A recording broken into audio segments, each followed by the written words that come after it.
50 दिन के अंदर अभया के साथ दरिंदगी करने वालों के गले में लटकेगा फांसी का फंदा। 9 अगस्त की सुबह कोलकाता के आरजी कार अस्पताल के सेमिनार हॉल में अभया की लाश मिली। उसके पैर चीरे हुए थे, उसकी आंखों से खून निकल रहा था, उसके प्राइवेट पार्ट खून से लथपथ थे। पूरा मामला देश में आग की तरह फैल गया। हर किसी के मन में एक ही सवाल था कि आरजी कार मेडिकल हॉस्पिटल में एक जूनियर डॉक्टर के साथ बर्बरता होती रही। क्या किसी ने उसकी चीख सुनी नहीं?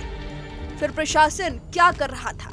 3 घंटे तक माँ बाप को क्यों इंतजार करवाया गया? उसके बाद अंतिम संस्कार इतनी जल्दी क्यों कराया गया?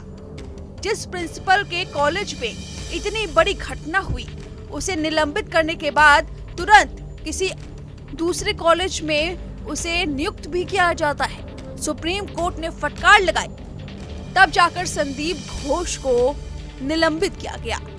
वहीं 14 अगस्त को 15 अगस्त के एक दिन पहले रात में प्रदर्शनकारियों की भीड़ में कुछ गुंडों ने उस जगह पर हमला किया, तोड़फोड़ की, जहां पर अभया चीखती रही, चिल्लाती रही। लगातार बंगाल सरकार पर सवाल उठे कि प्रशासन की कौन सी ऐसी व्यवस्था है कि जहां पर पूरी वारदात हुई वहां पर सुरक्षा के लिहाज से इतने पुलिस केवल क्यों लगाए गए थे। वहीं जब नबन्ना प्रोटेस्ट हुआ तो भारी फोर्स तैनात कर दिए गए। संदीप घोष का कनेक्शन टीएमसी से लगातार मिलाया जा रहा है। लोग आरोप लगा रहे हैं कि संदीप घोष को बचाया जा रहा है। वहीं अब पूरे मामले पर सीबीआई की जांच चल रही है। संदीप घोष को गिरफ्तार कर लिया गया है और इस बीच एक बहुत बड़ा फैसला लेने जा रही है बंगाल सरकार। जी हाँ, ममता बनर्जी लगातार विवादों में घिरी हुई हैं और विरोध का सामना कर रही हैं।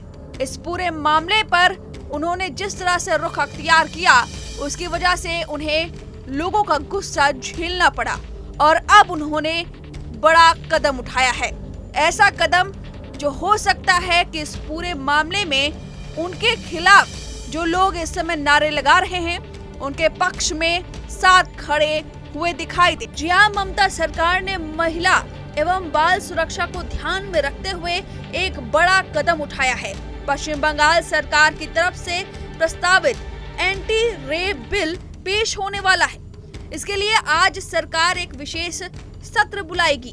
सीएम पद से इस्तीफा मांगने वाली बीजेपी ने भी ममता सरकार की तरफ से प्रस्तावित एंटी रेप बिल को समर्थन देने का फैसला किया है। बता दें, पश्चिम बंगाल कैबिनेट ने 28 अगस्त को बलात्कार को रोकने और ऐसे अपराधों के लिए सख्त सजा सुनिश्चित करने के उद्देश्य से एक नया विधेयक पेश करने के प्रस्ताव को मंजूरी दे दी है। पश्चिम बंगाल के मुख्यमंत्री ममता बनर्जी आज इस मामले में कानून लाने जा रही हैं। इस कानून को अपराजिता महिला एवं बाल विधेयक 2024 कहा जा रहा है। पश्चिम बंगाल विधानसभा में बलात्कारियों को मौत की सजा देने के लिए यह विधेयक पेश किया जाएगा। इस विधेयक को 3 सितंबर को विधानसभा में पेश किया जाएगा।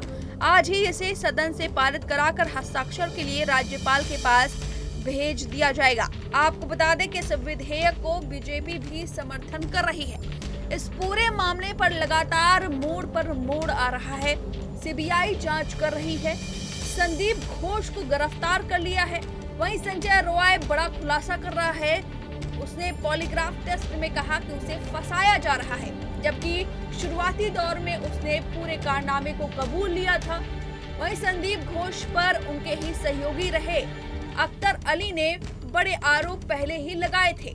वहीं एक कथित ऑडियो वायरल होता है जिसमें संदीप घोष के काले कारनामों की पूरी पोल खोल कर रख दी। हालांकि उस ऑडियो की पुष्टि न्यूज नेशन नहीं करता है। उस ऑडियो में लगातार संदीप घोष के बारे में आरोप लगाए गए हैं कि संदीप घोष अस्पताल के अंदर गंदे काम करवाता था, इंटर्न्स के साथ बदसलूकी करवाता था, उन्हें जानबूझकर फेल करवाता था, पास करने के लिए पैसे हटता था, दवाइयों का नशा करवाता था। और यही वजह है कि संदीप घोष के पास पॉलिटिकल पावर था, क्योंकि वो फंडिंग करवाता था। ये कथित वायरल ऑडियो थे जिसमें ये संगीन आरोप लगे थे संदीप घोष पर और फिलहाल सीबीआई की जांच में उसे गिरफ्तार किया गया है। पहले किस तरह से उसे प्रायोरिटी दी गई, उसे हटाकर अस्पताल से दूसरे अस्पताल में उसकी नियुक्ति की गई। इस वजह से संदीप घोष पर शक की सुई अटकी हुई है कि आखिर क्या इतना शक्तिशाली है संदीप घोष। ये एक घटना जहां पर इतनी बड़ी घटना हुई है, घिनौनी वारदात हुई है, उसी कॉलेज के प्रिंसिपल को हटाया जाता है और कुछ ही दिनों में उसकी नियुक्ति दूसरे कॉलेज में कर दी जाती है। क्या कोई खौफ नहीं था? और यही वजह है कि सुप्रीम कोर्ट, कोलकाता के हाई कोर्ट ने पूरे मामले की सुनवाई की और पूरे मामले को सीबीआई को सौंप दिया।